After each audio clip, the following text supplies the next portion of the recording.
The United States government owes $34 trillion, and not a single dollar of that debt has ever truly been paid back in full.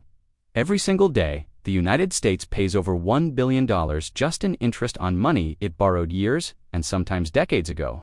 Welcome to the Market Antiquarian, where history and finance reveal how the world really works. Subscribe to stay informed. To understand how $34 trillion of debt was built, you must first understand how the United States learned to borrow without fear. In the early days of the nation, the idea of permanent government debt was considered a moral failure and a deep danger to democracy. Thomas Jefferson stood before Congress in Washington and warned that debt passed to future generations was a form of quiet theft. Alexander Hamilton walked the stone halls of the first Treasury building and argued that national debt, managed well, could build an empire. Those two ideas, debt as danger and debt as tool, have been fighting against each other on the floor of Congress for over 200 years. The United States first took on serious national debt during the Revolutionary War, borrowing from France to fund muskets and soldiers. By 1790, the new nation owed over $75 million, a number that felt impossible to repay for a country with no established economy. Hamilton stood at his wooden desk in Philadelphia and proposed something bold. The federal government would absorb all state war debts. That single decision transformed the United States from a loose collection of struggling states into one unified and powerful financial borrower. For the first time, investors in London and Amsterdam looked at American government bonds and saw something worth trusting with real money. The United States had learned its first great financial lesson, that borrowing power is real power when the world believes you will repay. For decades after that, the debt rose during wars and fell during peacetime as presidents proudly paid down what soldiers had spent. Andrew Jackson became the only president in American history to fully eliminate the national debt, reducing it to $0 in 1835. Jackson stood on the steps of the White House and declared that the debt was gone, calling it a moment of true national freedom. But that moment lasted less than 2 years before economic panic, bank failures, and a deep depression pushed the government back into borrowing. The Civil War then arrived like a financial earthquake, and the United States borrowed hundreds of millions of dollars just to survive it. Printing presses in Washington churned out paper money called greenbacks, backed not by gold, but by the promise of a surviving government. Soldiers on both sides of the war carried currency that might become worthless depending on which army won the next major battle that week. After the Civil War ended, the debt stood at nearly $3 billion, a number that shocked citizens who read it in their newspapers. Congress held hearings in marble-floored chambers in Washington, debating whether the country could ever recover from such a staggering financial burden. But the American economy began to grow faster than anyone had predicted, driven by railroads cutting across plains and factories rising in cities. Steel mills in Pittsburgh burned orange through the night as workers poured the foundation of an economy that would eventually dominate the globe. By the early 1900s, the debt had fallen sharply, and the United States entered the new century feeling financially strong and genuinely optimistic. Then came World War I, and the Treasury Department in Washington launched something the country had never seen at that enormous scale before. They sold Liberty bonds directly to ordinary American families, asking citizens to lend their savings to the government to fund the war. Posters on brick walls across New York and Chicago showed soldiers in trenches with the words, "Back the attack, buy a bond today." Millions of Americans lined up outside post offices and banks, handing over their savings in exchange for printed paper bond certificates. The government had discovered something powerful, that ordinary citizens could become the lenders, spreading debt across millions of American households. When World War I ended, the national debt had climbed to over $25 billion, more than 10 times what it had been before. Treasury officials in Washington sat around long oak tables trying to calculate how many generations it would take to repay that enormous sum. The 1920s brought prosperity, jazz music, on city streets, and rising stock prices on Wall Street that made the heavy debt seem manageable. Flappers danced in ballrooms in New York City, while investors in suits watched ticker tape machines print out numbers that only kept rising. Then, October 1929 arrived, and on a single Tuesday morning, the New York Stock Exchange floor erupted into panic as prices collapsed sharply.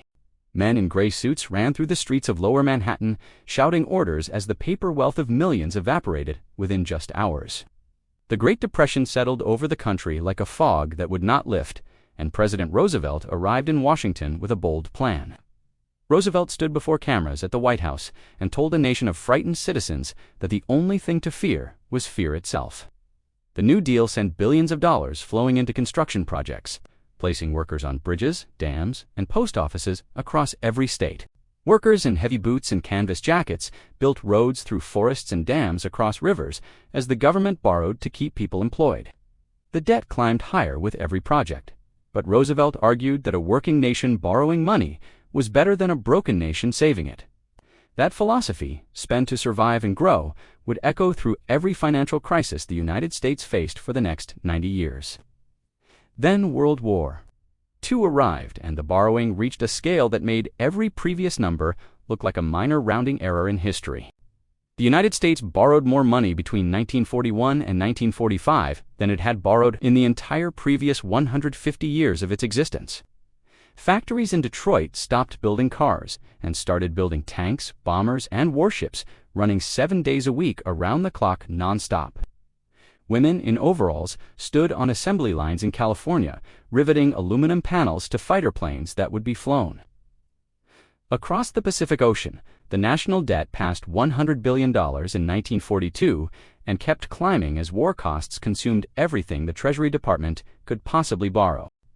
By 1945, the debt stood at $259 billion, and economists in Washington debated whether the American economy could ever fully recover from it.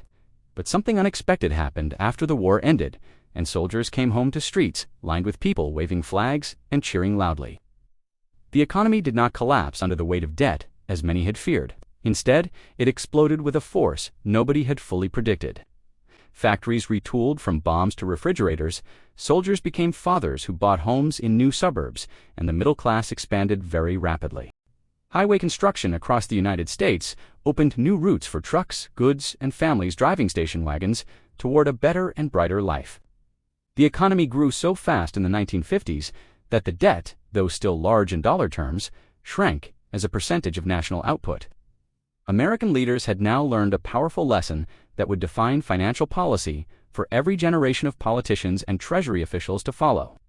You do not have to repay debt if your economy grows faster than the debt does, because growth makes the burden feel smaller over time.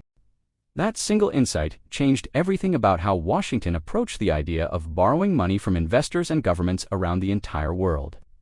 The 1960s brought new spending as President Johnson launched the Great Society, pouring billions into schools, hospitals, and social programs across America. At the same time, the United States was spending billions more in Southeast Asia on a war that was broadcast into living rooms nightly. Soldiers walked through jungle heat in Vietnam, while back home, protesters filled streets outside federal buildings in Washington and New York City daily. The cost of guns and butter together, as economists in Washington called it, pushed the budget deficit higher every single year of that decade. By 1971, the financial pressure had become so intense that President Nixon walked into a television studio and made an announcement that shocked the world. Nixon looked directly into the camera from the Oval Office and told the world the United States dollar would no longer be exchanged for gold. For nearly 30 years since World War II, every dollar in the world had been backed by the promise of gold sitting in Fort Knox. Foreign governments held American dollars and could walk to a United States Treasury window and exchange those dollars for physical gold bars directly. When Nixon closed that window, he changed the nature of money itself in a single evening broadcast on television sets across the entire world. The dollar was now backed by nothing except the faith that the United States economy was strong enough to honor its financial promises, always. Gold bars sat untouched in the vault at Fort Knox as printing presses in Washington gained a powerful new kind of financial freedom. Inflation rose sharply through the 1970s as oil prices spiked and the dollar lost value in the hands of workers buying groceries daily. Lines of cars stretched around city blocks at gas stations across the United States. As the consequences of that 1971 decision became very visible, Federal Reserve Chairman Paul Volcker sat in his office in Washington in 1979 and made a decision that would cause severe and widespread economic pain. Volcker raised interest rates to nearly 20%, a number so extreme that home buying stopped, businesses closed, and unemployment surged across America. The cure was brutal, but it worked, and by the early 1980s, inflation had been broken and the dollar had regained its global credibility. President Reagan arrived in Washington with a different philosophy: cut taxes, increase military spending, and let the power of economic growth cover the gap. The national debt doubled during the Reagan years as tax revenues fell while spending on defense systems, warships, and military programs rose sharply. Critics stood at podiums in Congress, warning that the country was borrowing from its own future generations to pay for the comforts of today. The debt kept climbing through the late 1980s and into the 1990s, crossing $3 trillion and rising steadily toward $4 trillion. Then something unusual happened in the mid-1990s under President Clinton, and a Congress focused on balancing the federal budget for the first time. The government ran actual budget surpluses for 4 consecutive years, meaning it collected more money than it spent during that rare and historic period. Economists and Treasury officials dared to ask a question that had seemed impossible just a decade earlier in Washington: could the debt be gone? The Congressional Budget Office published projections showing the national debt could be fully eliminated by the year 2010 if the surpluses continued growing. That report sat on desks in Congress, while television screens in the background were already showing a world that was about to change completely. Then September 2001 arrived, and with it came a shift in American spending that would prove almost impossible to reverse in the years ahead. Security cameras across New York City captured the skyline, changing in seconds as the course of American financial history changed along with it. Wars in Afghanistan and Iraq sent military spending climbing while tax cuts reduced revenue and the hard-won surplus disappeared within a single year. The debt passed $6 trillion, then $8 trillion. Then $10 trillion as spending accelerated faster than any previous peacetime period. Budget documents stacked on desks in Washington grew thicker every year as the gap between what the government spent and collected kept widening. Then the financial crisis of 2008 arrived, and the government borrowed trillions more to prevent the complete collapse of the entire American banking system. Bank executives walked through the glass doors of the Federal Reserve Building in New York while outside, ordinary American families were losing their homes. By the time the crisis passed and the economy stabilized, the United States had added more debt in 4 years than in its previous 200. The debt number that had once seemed impossible to reach was now just the starting point for an even larger financial story still being written. When Barack Obama took the oath of office on the steps of the Capitol building in January 2009, the national debt stood at $10 trillion. Within his first term, the debt had crossed $16 trillion as stimulus packages, bank rescues, and recovery programs flowed out of Washington.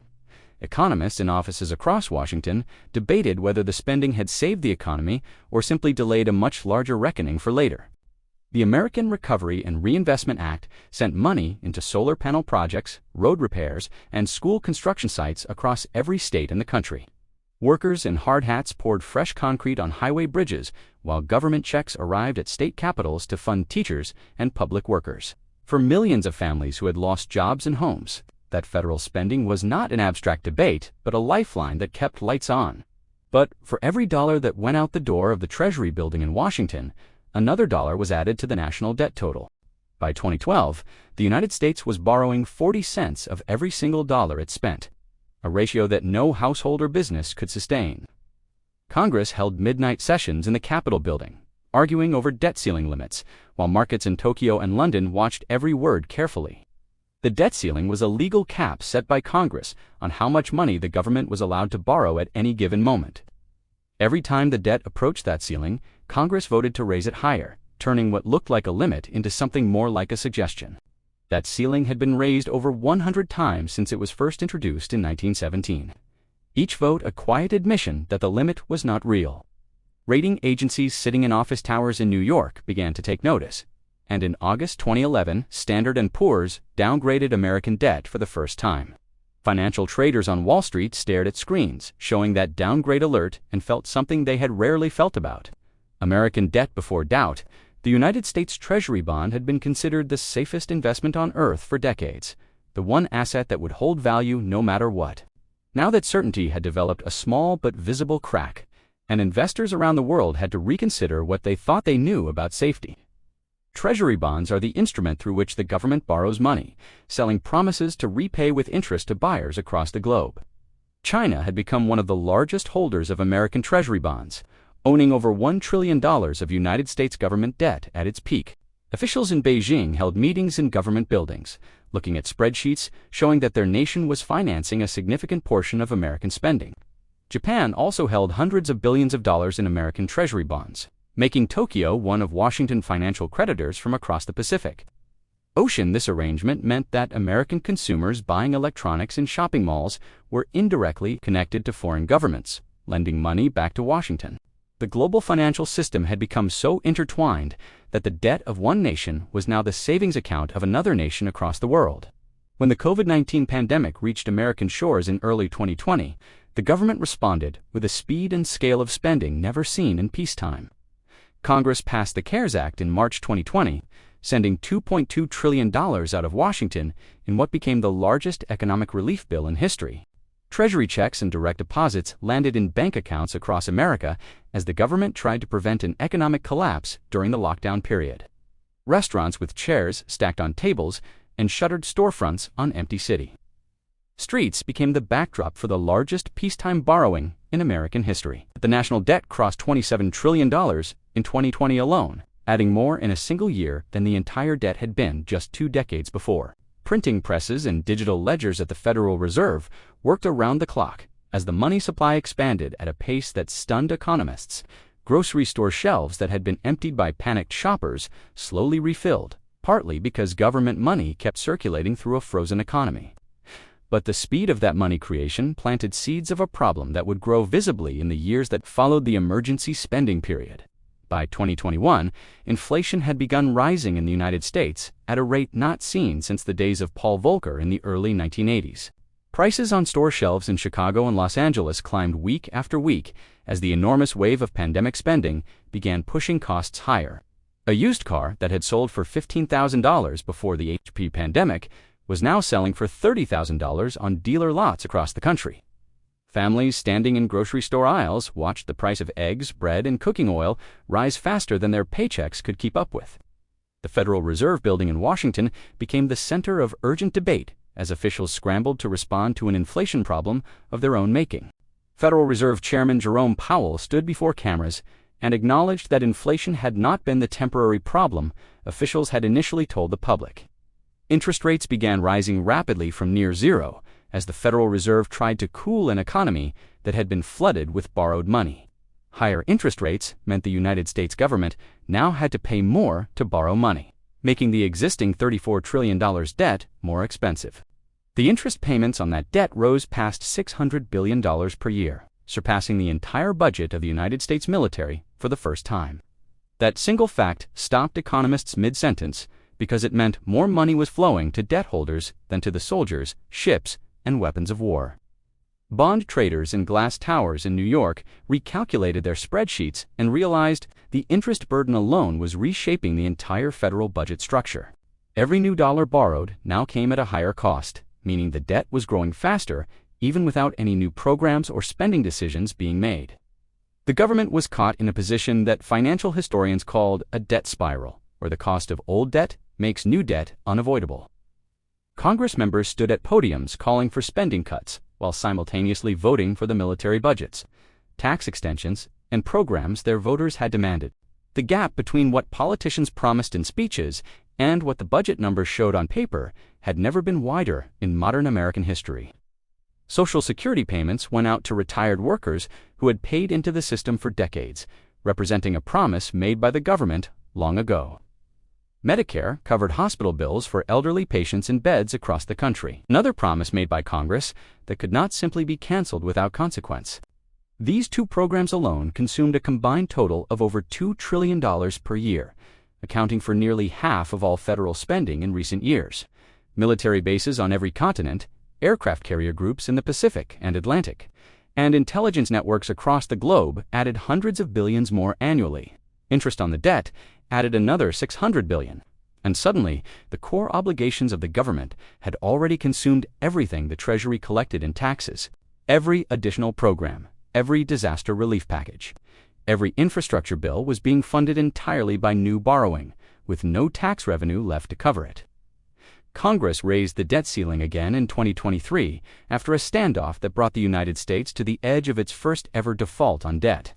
Treasury Secretary Janet Yellen sent letters to Congress from her office in Washington, warning that a default would send shockwaves through every financial market globally. Stock markets fell and rose with every headline from Capitol Hill as investors in New York, London, and Frankfurt watched the negotiations in real time. A default would have meant the United States missing an interest payment for the first time in history, an event with no modern comparison worldwide. The deal was struck at the last moment. The ceiling was raised, and the crisis was delayed rather than resolved as markets exhaled with relief. That pattern, crisis followed by last-minute deal followed by higher ceiling, had repeated itself so many times it had become an accepted part of governance. Outside the Capitol building, tourists posed for photographs, while inside, the machinery of borrowing continued operating as it had for over 2 centuries. The question that economists, historians, and financial analysts kept returning to was not whether the debt was large, but whether it had a true limit. Some economists pointed to Japan, which carried a debt more than twice the size of its entire economy, yet continued functioning without a collapse. Japanese government buildings in Tokyo operated normally.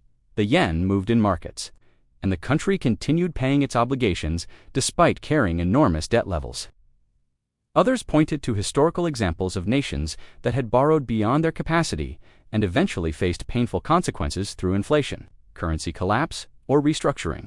Argentina had defaulted on its national debt multiple times, each time sending the peso plummeting in value and wiping out the savings of ordinary citizens.